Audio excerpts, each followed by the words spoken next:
Mateus, capítulo 2. Lembrando aí, nós vimos na semana passada, né, algumas coisas que não batem com o contexto das Escrituras, né, da Torá e dos profetas. Vimos aí a respeito da profecia do nascimento de Yeshua, da concepção, dentro da Torá dos profetas, como que é o correto, né? E agora a gente vai ver o capítulo 2, tá?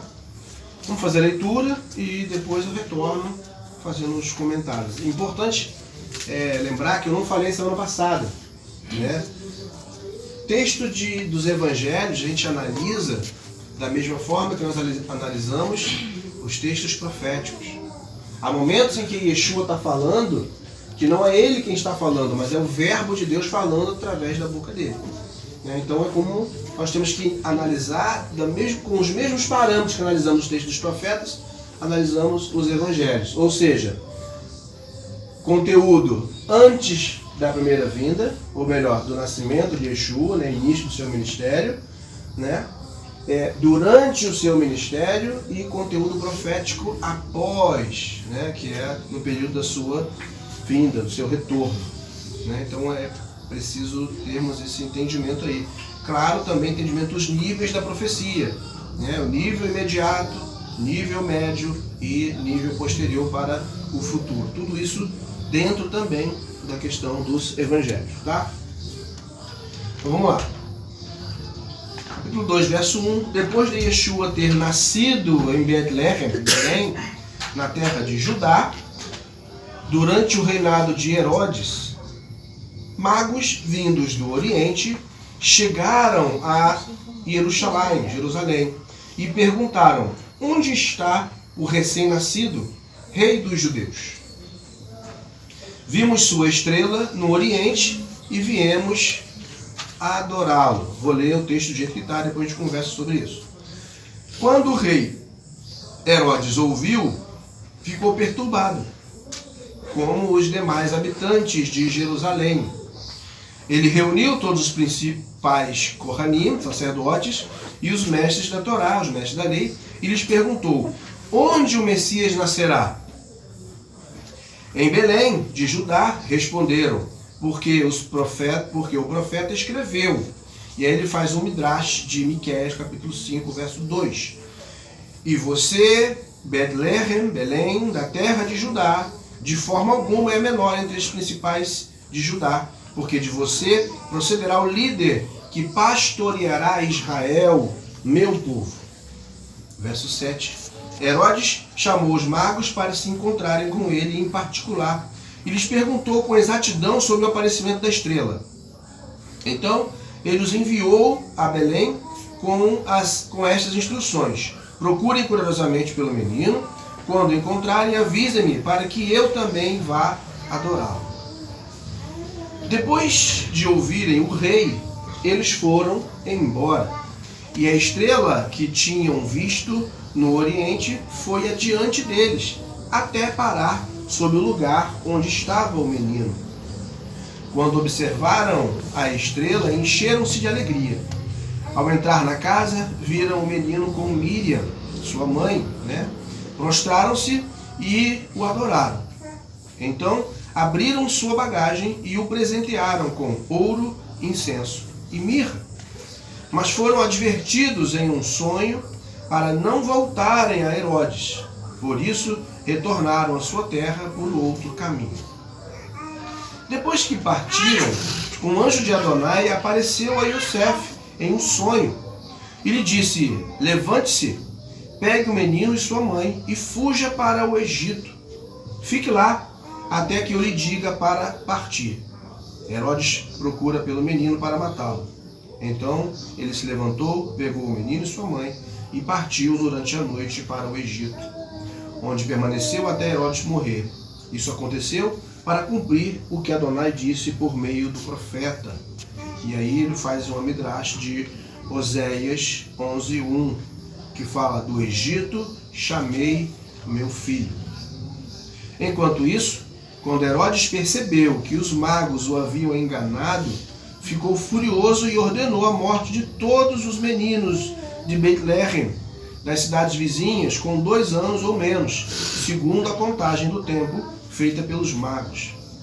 Desta forma, cumpriram-se as palavras ditas por meio do profeta Jeremias, agora Jeremias capítulo 31, verso 14 ou 15, dependendo da versão, que diz: uma voz foi ouvida em Ramá, soluço e lamento intensos. Era Raquel soluçando por seus filhos e recusando-se a ser consolada, porque eles não estão mais vivos. Depois da morte de Herodes, um anjo de Adonai apareceu em um sonho a Yosef do Egito e disse: levante-se, pegue o menino e sua mãe e vá para Eretz Israel, terra de Israel, pois os que procuravam matar o menino estão mortos. Então ele se levantou, pegou o menino e sua mãe e foi para a terra de Israel. Entretanto, ao ouvir que Arquelau tinha sucedido seu pai Herodes como rei de Judá, temeu ir para lá. Avisado em sonho, dirigiu-se para a região da Galiléia e se estabeleceu em uma cidade chamada Nazaré, para cumprir o que foi dito pelo profeta: ele será chamado Nazaret, ou Nazareno. Vamos lá, vamos voltar. Vamos entender o contexto, né? Esse texto aqui até que não tem muito encher, que não é muito complicado entender, né? Depois, verso 1, depois de Yeshua ter nascido em Belém, na terra de Judá, durante o reinado de Herodes, né? Isso aí é histórico. E aí o texto fala que ele nasceu em Belém de Judá. Por que fala Belém de Judá? Porque existia outra Belém. A Bíblia arqueológica fala o seguinte, que Belém era a aldeia situada a cerca de 8 quilômetros ao sul de Jerusalém. Tá? O lugar do nascimento de Yeshua, né, é chamado Belém de Judá, para distingui-lo da cidade de Belém, situada a cerca de 11 quilômetros a noroeste de Nazaré. Então existiam 2 Belém. Belém de Judá e a outra Belém. Tá? Então vamos lá. Então ele nasceu em Belém de Judá, durante o reinado de Herodes, e aí fala que magos vindos do Oriente chegaram a Jerusalém. Quantos magos? O texto não está falando 3 reis magos. A questão de 3 vem da tradição católica, vem da tradição cristã. Por quê? Porque julga-se 3 por causa dos presentes. Nós vamos ver depois lá ouro, incenso e mirra. Mas o texto não está dizendo. E quem são esses magos? Quem são esses magos? As pessoas falam que eles eram feiticeiros, que eles eram astrólogos. Mas feiticeiros ou astrólogos de outra nação, da Pérsia, por exemplo, que teriam a ver com o nascimento do Messias judeu? Então, se esses não eram magos, astrólogos da Pérsia, quem eram esses magos que vieram do Oriente? Agora é questão de conhecimento de vocês de história bíblica. Quem eram esses magos? Quem poderia ser esses magos? Ora, nós sabemos que Israel, Judá, foi levado cativo para a Babilônia e ficou lá durante 70 anos. Esdras e Neemias voltaram com autorização do rei da Pérsia, com autorização para reconstruir Jerusalém. Algumas pessoas voltaram para essa reconstrução, mas nem todas. Muitas pessoas tinham se estabelecido na Babilônia, na Pérsia, e ficaram por lá. Não voltaram de Babilônia. Continuaram lá, já tinham comércios, tinham feito uma vida durante os 70 anos de Babilônia. E não voltaram para Jerusalém. Até porque na época Jerusalém estava complicado. A reconstrução, reconstruir os muros, reconstruir a cidade, reconstruir templo. A pessoa ia largar tudo na Pérsia, tudo que tinha, o seu comércio, seus negócios, para ir para Jerusalém para reconstruir. Muitas pessoas não quiseram, preferiram ficar. E você vê isso acontecer na história de Esther. Você vê que muitas pessoas estavam habitando lá.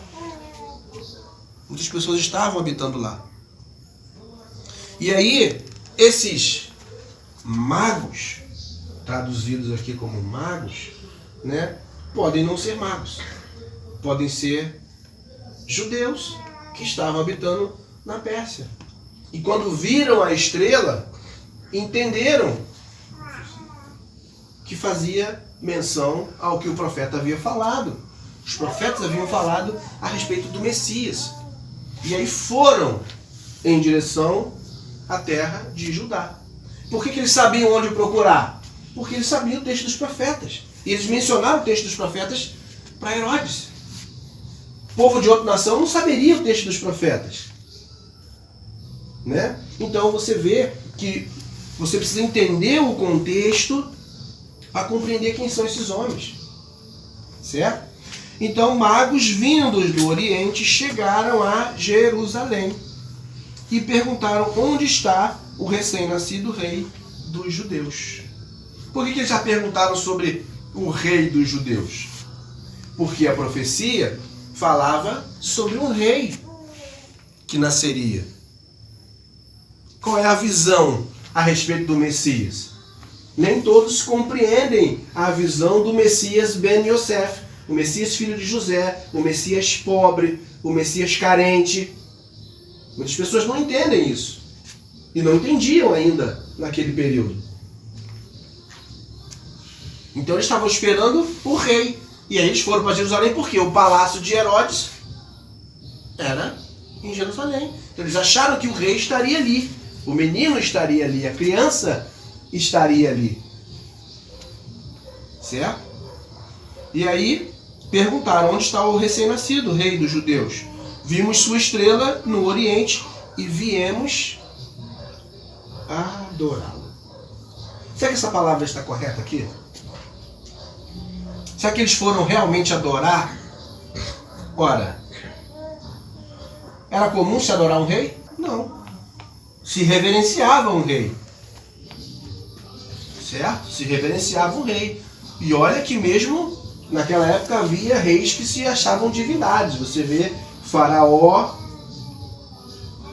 exigiam que se dobrassem, né? Nabucodonosor, o próprio marido de Esther, quando veio das guerras gregas, ele veio se achando uma divindade. Mas o sentido aqui não é de adorar como um deus.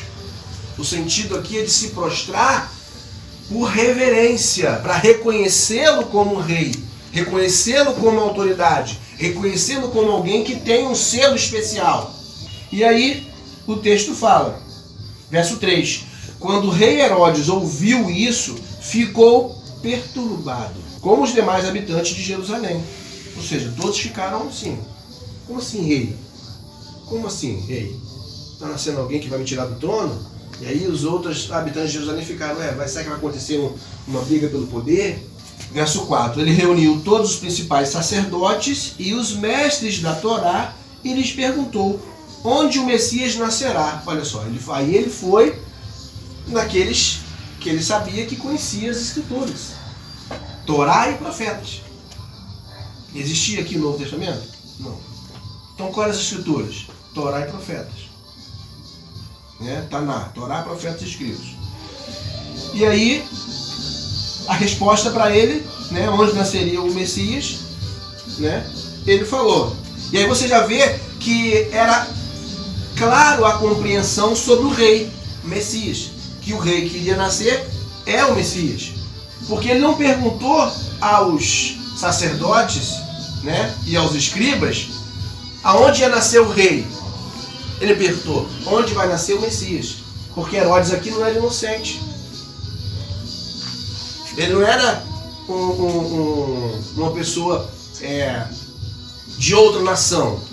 Ele era descendente dali, dos gregos que se misturaram com os judeus ali, depois que Alexandre o Grande morreu, colocou os quatro dele, governando 4 partes diferentes, e ele foi ficando por ali. A família dele foi entrando no poder e assumiu ali. Ele era dali, então ele conhecia. Então ele tinha intimidade, ele tinha conhecimento com os sacerdotes e escribas. E ele vai e faz a pergunta exata. Onde nascerá o Messias? Ele não pergunta onde vai nascer o rei. Onde vai nascer o Messias? Certo? E aí os sacerdotes respondem. Em Belém de Judá. Por quê? Porque o profeta escreveu. Qual profeta? Miqueias. E aí eu quero que vocês abram comigo lá em Miqueias, Deixa marcado aí. Miqueias capítulo 5.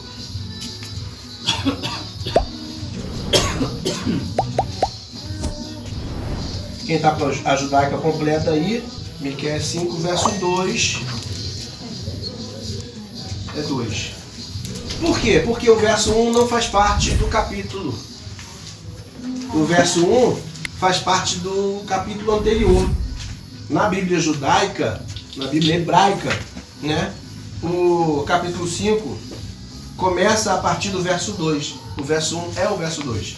Na Bíblia cristã tradicional, o verso 1 Peraí, eu expliquei errado. Na Bíblia judaica, né, o verso 1 do capítulo 2 faz parte do capítulo 4. Na Bíblia cristã tradicional, né, o verso final do capítulo 4 está no verso 1 do capítulo 2, do capítulo 5. Tá? Então vamos lá. Olha o texto, a partir do verso 2 diz o seguinte. Aí diz lá, mas tu, Belém Efrata, embora sejas pequena entre os clãs de Judá, de ti virá para mim aquele que será o governante sobre Israel. Suas origens estão no passado distante em tempos antigos. Então vamos lá, vamos ler de novo. Mas tu, Belém Efrata, tá? Embora sejas pequena entre os clãs de Judá, de ti virá para mim aquele que será o governante sobre Israel. Suas origens estão no passado distante em tempos antigos. Verso 3. Por isso os israelitas serão abandonados até que dê a luz a que está em trabalho de parto. Olha como é que está falando do Messias. Então o restante dos irmãos do governante voltarão para unir-se aos israelitas. E Yeshua falou que veio para quem mesmo? Casa de Israel. Olha como é que o texto está falando da casa de Israel aqui. Certo? Continuando, verso 4. Ele se estabelecerá e os pastoreará na força do Eterno, na majestade do nome do Eterno, seu Deus. Olha isso. E eles viverão em segurança, pois a grandeza dele alcançará os confins da terra. Está falando do Messias. E os sacerdotes sabiam disso. Por isso fazem menção. Vamos voltar lá, Mateus capítulo 2. E eles fazem menção a esse verso 2. Por que eles fazem menção só ao verso 2 e não a todo este capítulo? Por causa da forma de Midrash. Basta apenas você mencionar um verso inicial e quem está ouvindo consegue captar todo o sentido do texto, porque ele já estudou todo o sentido do texto. É por isso que lá na cruz, quando Yeshua fala sobre o Salmo 22, Deus meu, por que me desamparaste? Ele não está dizendo que Deus virou as costas para ele. Ele está mencionando o Midrash, o Salmo 22. Quem estava ali, que ouviu ele falar aquilo ali, sabia que ele era o Messias. Da mesma forma que, quando os sacerdotes e escribas falam para Herodes, este texto aqui, e você, Belém de Judá, você, Belém da terra de Judá, de forma alguma é menor entre os principais de Judá, porque de você procederá o líder que pastoreará Israel, meu povo. Então aqui já foi apontado, o texto é messiânico. O texto é messiânico. Está falando a respeito do Messias. Certo? E aí o verso 7. Quando ouviu isso, Herodes chamou os magos para se encontrarem com ele em particular. E lhes perguntou com exatidão sobre o aparecimento da estrela. Ele queria saber mais. Vem cá, como é que essa estrela apareceu? Que negócio foi esse? Por que vocês vieram seguindo ela? Ele queria saber mais. Verso 8. Então, ele os enviou a Belém com estas instruções. Ele deu instruções. Procurem cuidadosamente pelo menino. Quando o encontrarem, avise-me para que eu também vá adorá-lo. Também vá lá prestar a minha honra, minha reverência para ele. Certo? Só que ele está mentindo. A intenção não era essa, né? A kavaná dele não era boa. A intenção do coração dele não era boa, né? Kavaná. Então vamos lá, verso 9. Depois de ouvirem o rei, eles foram embora. E a estrela que tinham visto no oriente foi adiante deles, até parar sobre o lugar onde estava o menino. E aí eu pergunto, era uma estrela? Uma estrela diferente que apareceu no céu? Ou era algo luminoso para apontar o caminho? Era algo luminoso, uma luz que apareceu no céu para apontar o caminho. Só que o autor viu o quê? Uma estrela. Viu uma estrela. Certo? Não significa que fosse uma estrela que apareceu só naquele momento. Embora você vai pesquisar aí, historiadores vão fazer mirabolâncias aí, históricas, para dizer que na época tal, e apareceu uma estrela, um cometa, que apareceu e andou da região tal até tal, e foi visto, e não sei o que e tal. Eles descobrem coisas mirabolantes do passado. Não sei de onde que eles conseguem isso. O texto. E a estrela que tinham visto foi adiante deles até parar sobre o lugar onde estava o menino. Não vou adentrar em detalhes aqui, quando chegar em Lucas, aí vai falar sobre o local, onde ele foi posto e tal. Quando chegar lá a gente vê, não vamos entrar nisso agora. Né? Vamos por parte. Verso 10. Quando observaram a estrela, encheram-se de alegria. Opa, ela parou. Se fosse uma estrela, lá no céu ela não ia parar, né? Ela ia continuar parada, claro. Ela ia continuar parada, exatamente. E aí como é que ele ia saber aonde, em cima de que lugar que ela parou? Então você vê que era algo que estava próximo. Era algo que estava próximo. E parou acima do lugar onde o menino estava. Certo? Aí vem. Eles encheram-se de alegria. Por quê? Porque descobriram o lugar. Encontraram o lugar. A gente lembra da coluna de fogo. Né? A gente lembra da coluna de fogo, exatamente. Exatamente. Uma boa ligação, uma boa referência. Imaginei isso. E aí vamos. Mateus, capítulo 2, verso 11. Leiam para mim o que está nessa primeira parte até a vírgula. Ao entrar na casa. Ao entrar na casa. Não foi aqui no dia de Ué, Estava- mas não era a manjedoura? Estava. Não era um estábulo? Ué, como que é isso? Não foi no estábulo? Eles foram promovidos, conseguiram uma casa. Eles estavam com uma dificuldade de encontrar lugar e tal. Claro, aqui já tinha se passado um tempo.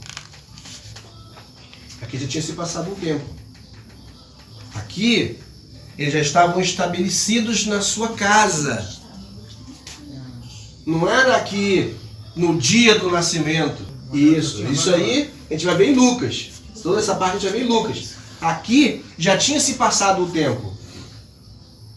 Aqui já estavam estabelecidos na casa deles. O sistema mostra de outra forma. Mostra aquela historinha entre coisa ali. Não, ele foi lá pro censo, não sei o que e tal. E quando os reis chegaram, praticamente na mesma noite. Tudo aconteceu na mesma hora, no mesmo momento. Então, esse pedacinho aí você vai falar lá em Lucas?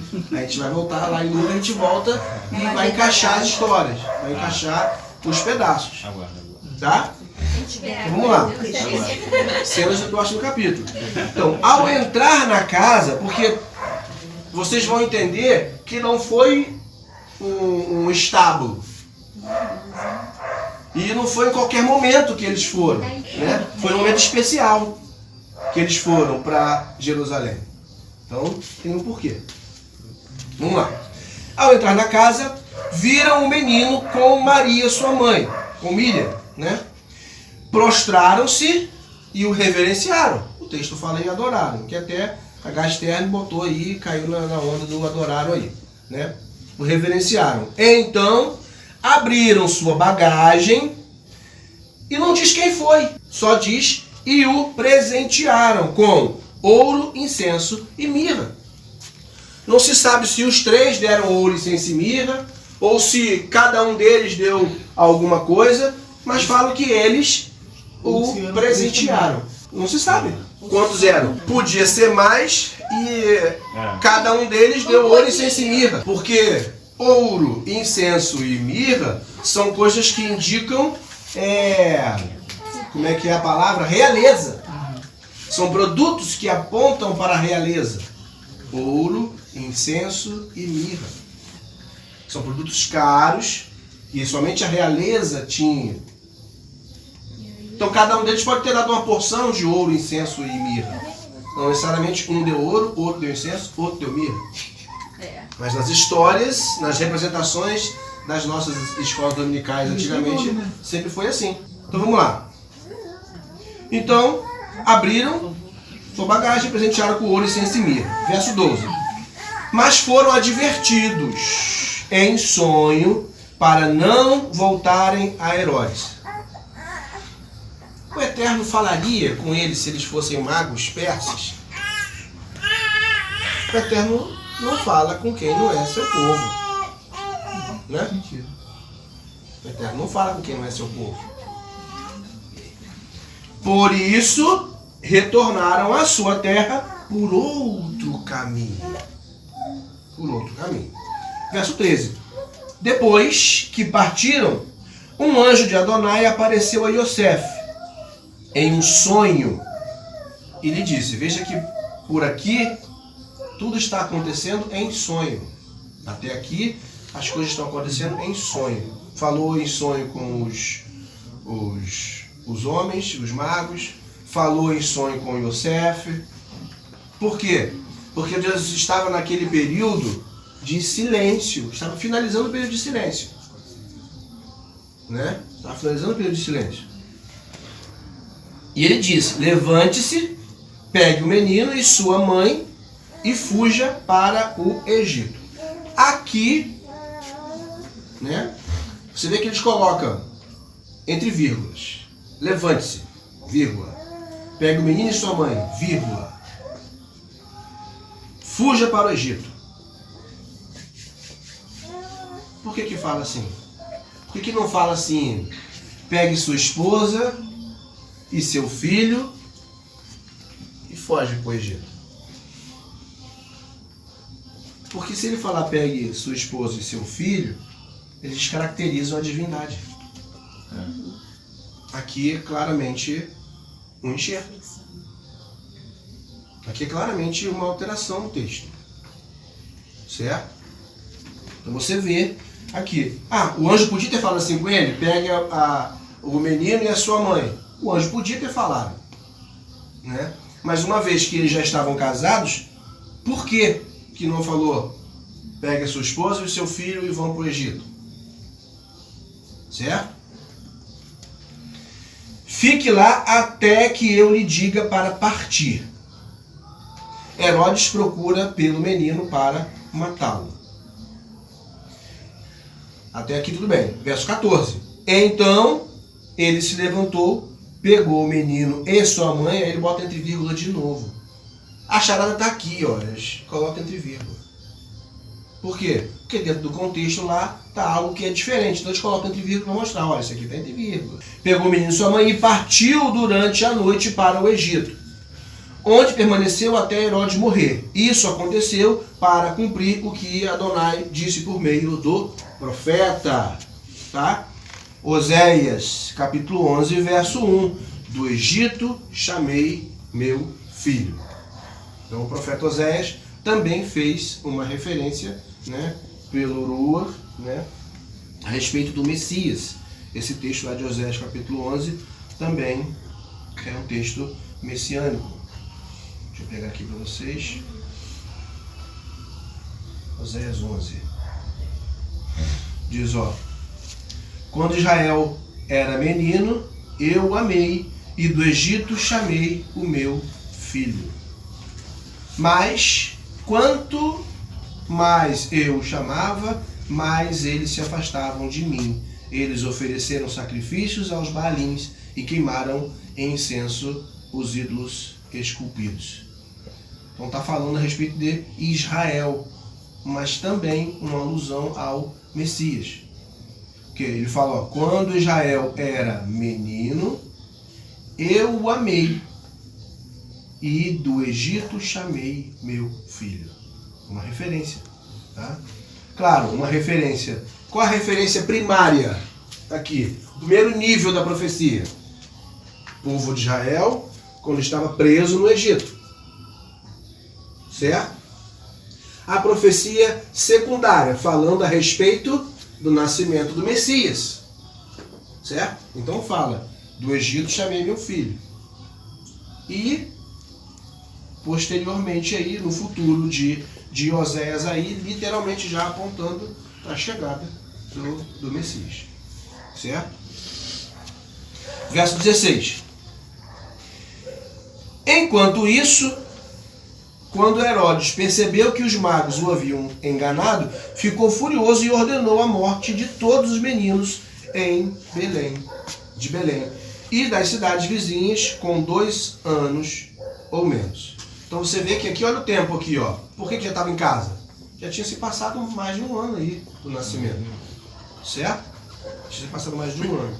Uma leitura inocente aqui passa direto, não percebe isso. Certo? Segundo a contagem do tempo feita pelos magos. Não, 2 anos ou menos aí e tal, até 2 anos. Por isso Herodes manda matar de 2 anos para baixo.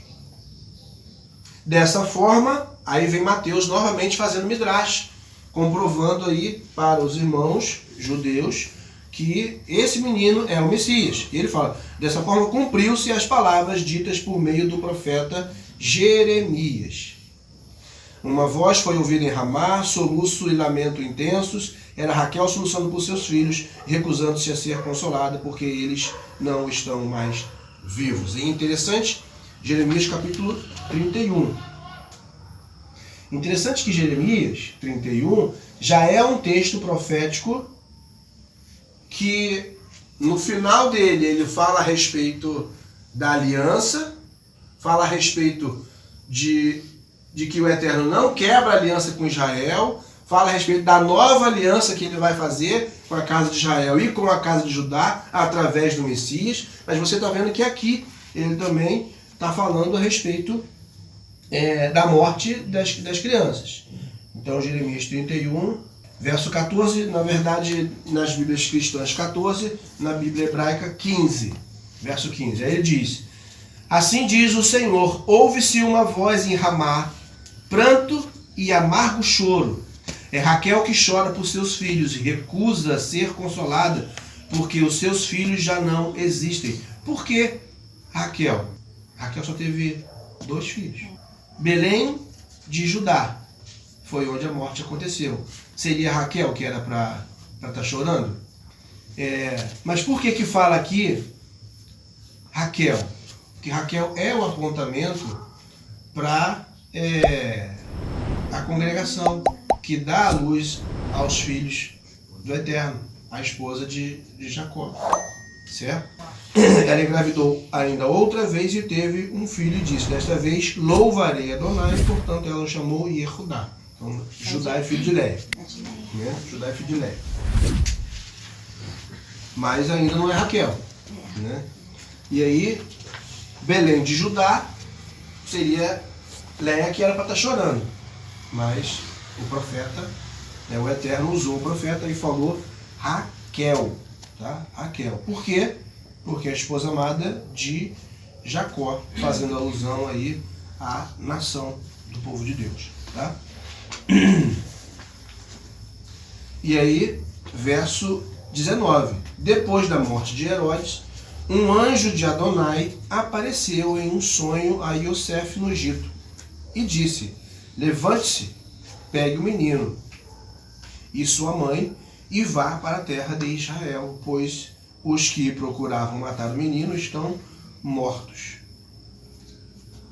Aí eu acabei esquecendo de mencionar. Aí no capítulo lá de Jeremias, ele faz a menção a Raquel, e aí continua a profecia. Novamente a profecia ela vai indo e voltando, e quando chega lá no verso 31, ele vai falar, estão chegando os dias, declara o Eterno, quando farei uma nova aliança com a comunidade de Israel e com a comunidade de Judá. Não será como a aliança que fiz com os seus antepassados, quando os tomei pela mão para tirá-los do Egito, porque quebraram a minha aliança, apesar de eu ser o Eterno, o Senhor deles, diz o Senhor. Esta é a aliança que farei com a comunidade de Israel depois daqueles dias, diz o Senhor. Porei a minha Torá no íntimo deles, e a escreverei nos seus corações. Serei o Deus deles, e eles serão o meu povo.